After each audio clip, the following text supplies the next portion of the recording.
Hello friends, today's video is a tutorial on how to make a foldable hand fan, also called the Japanese hand fan, right?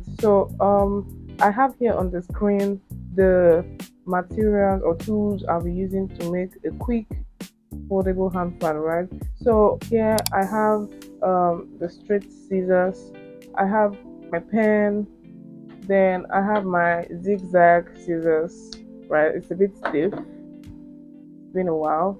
Then I have my glue or gum, right? And then I have the hand fan stave, and some people call this the hand fan skeleton, right?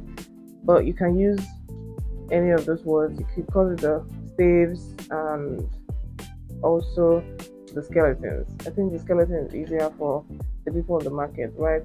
Then I have this material, which is going to be the material I use to cut the pattern first, right? Then I have the material for the foldable hand fan itself, right? So I'm using this because I have this at home, and I'm using it because I like it. It's shiny and I think it's going to be nice. You guys, I forgot to mention that one of the materials I'll be using is my paper tape, right? So I'm going to add that in the description below also. Yeah. The first step is to cut out the pattern with the hand fan stave or skeleton. I'm going to just keep using the word skeleton to describe this. Alright, so first step is to cut out the pattern on this material. So have the material for cutting out the pattern ready, and then I'm going to trace out the shape of this hand fan stave. Right, so I'm going to use the paper tape to hold it down at the edge before I start to trace out the pattern. All right.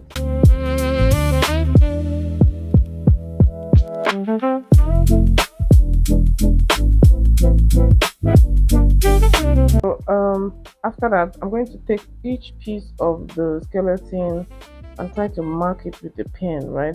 So we're going to make sure that at this edge here, the next piece of skeleton is at the end of the previous piece, right? The tip of the next piece is going to be at the end of the previous piece, right? So this also determines how wide the stave can go, right? So I'm going to mark it with the pen here, right? Then I'm going to take the next one. So I'm going to mark it with the pen here. Then I'm going to take the next one and put it in the same position, right? So some people might need to use the paper tape to go through this process, and if you think that will make the part easier for you, you can also try to tape this piece of skeleton with the paper tape to just make it easier for you.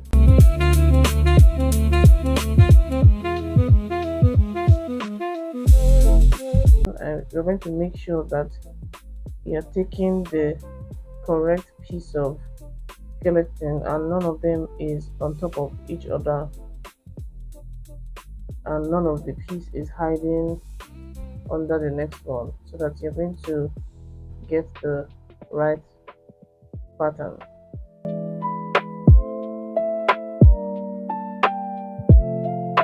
You can see that we have this mapped out already, right? So then we're going to mark this section of the hand fan skeleton too, right? So because we're going to cut this piece out to be able to get the pattern correctly, right?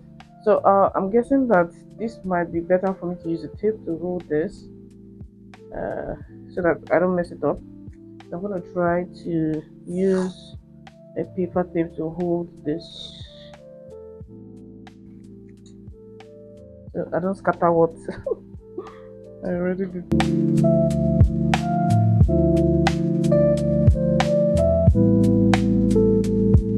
Now I'm going to trace out this part. Mhm. Right, and then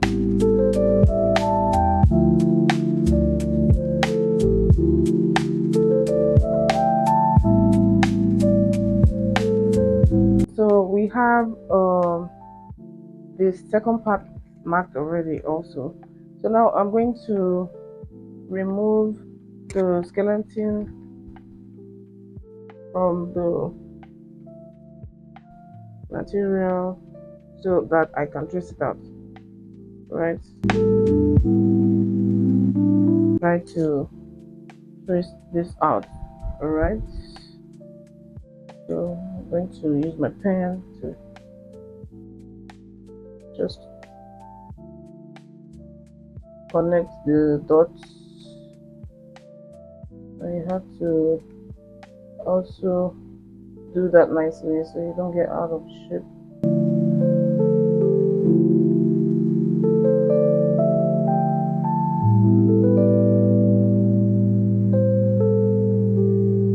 So the next step is to cut the pattern out of the full material, right?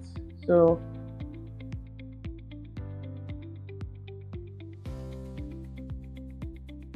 now I'm going to be using the straight scissors.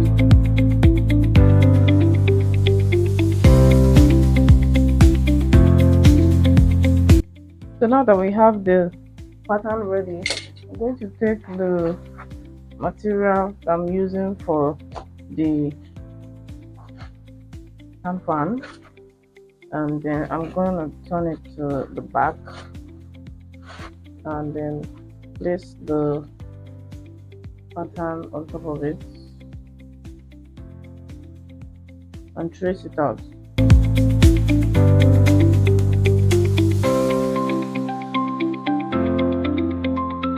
So here we have the pattern on the material, and I'm going to just cut out the pattern, right? But to give it a little bit of spice, I'm going to use the zigzag scissors to cut out the pattern from the original material we're using for the hand fan, right? So this is the zigzag scissors. I've had mine for a very long time, so it's kind of it's stiff, right? Because it was just without use for a long period of time, right? So I'm just going to be careful and make sure I get the results that I need.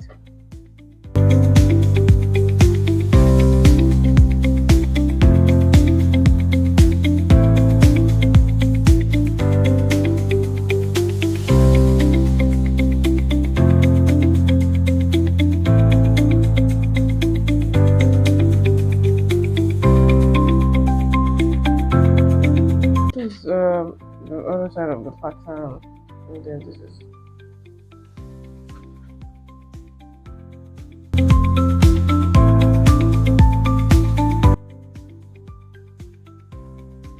so I want to try to, be practical and try to trace it out before I start using my gum so that I'm sure that everything is right. So we're trying to gum the material on the hand fan stave. You have to remember that this part, which is the opening of the hand fan, has to be on the outside right here, and then the other part is going to be on the inside, right? This part with the design has to be on the outside, then this other part is going to be on the inside, right? Because some of these hand fan skeleton do not have this particular design, but you have to always remember that one of it has to be on the outside and the other one is going to be on the inside. All right, so it's going to be from here. So I'm going to cut this last part out, so I'll be able to just start the gluing of the material, right?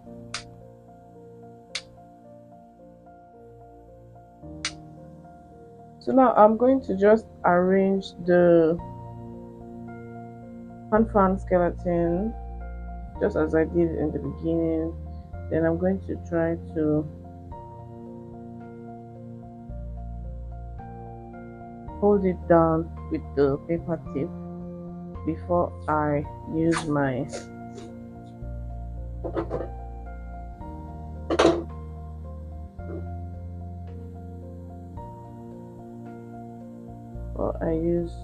the gum.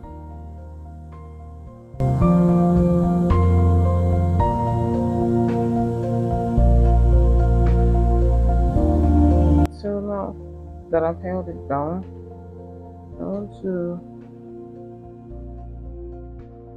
place this on top of it. Alright, so I'm going to use my glue from the edge and just put some glue here.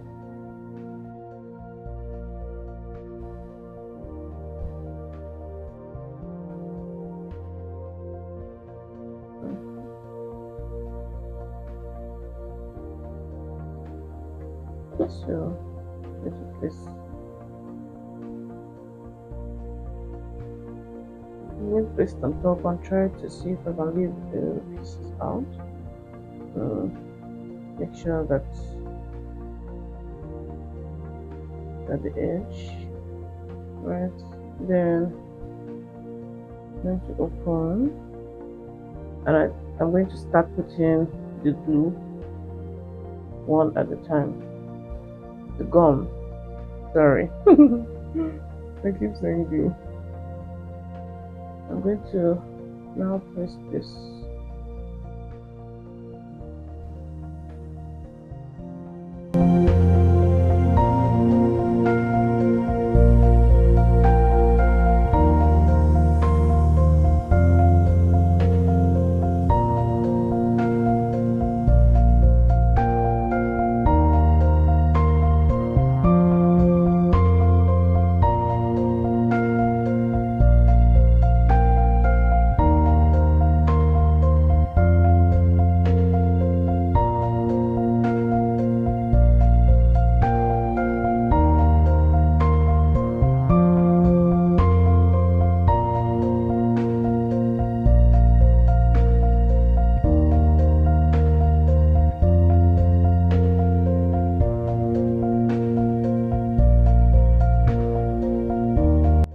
Yeah, so now we're done with this. So I have to turn it to the other side so that we'll be able to put the glue at the edge, which is the last one. Put the gum here and then place it on top of it. All right. Yeah. So I'm going to put the gum of this part and place the material on top of it.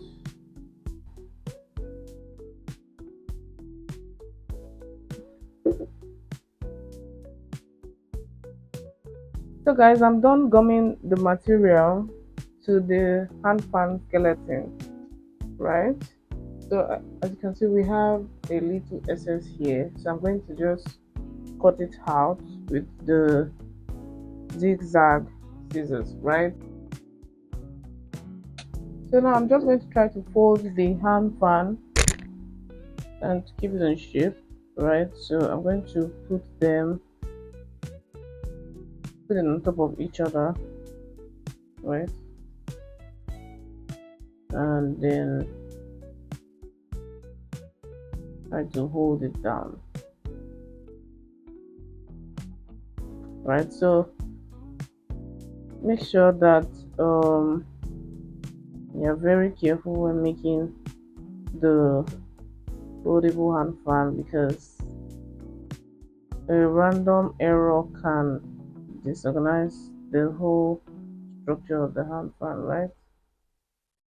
So I want to hold it together. You can use different things to hold it together, but I think I want to cut this edge off properly, because looks like there's still a lot of excess there, right? So let me just open it and try to cut that off.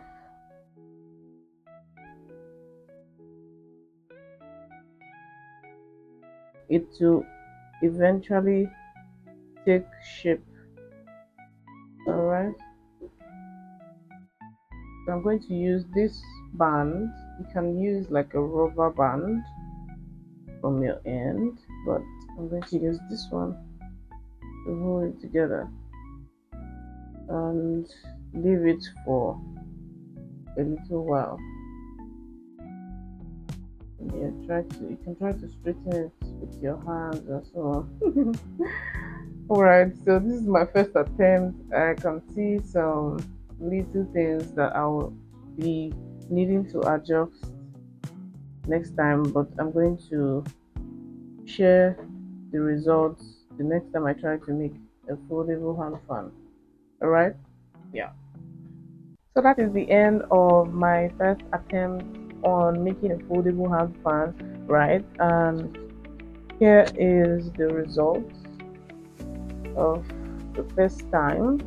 And I know I'm going to be trying this again because I like to perfect a craft and I like to get better, right? So I'm going to be making another video on how to make a foldable hand fan that is covering both sides, right? So I'll try to make another hand fan where the material or fabric is also covering the skeletons on the other side of the hand fan, right? That might be something that I would be sharing only on my Telegram community to the members of the Telegram community, but stay tuned to watch me try again to make a foldable hand fan, right? And with a different hand fan skeleton or stave before I now try, right? So here, and as you can see, it has taken the shape, right? So now it's easier to fold, and if you want to keep it longer, right? So that will be all on my DIY tutorial for my first attempt on making a foldable hand fan. Don't forget to like and subscribe to my channel for more creativity. To join my Telegram community, the link to my community is in the description. So I will be seeing you all in my next video. Bye.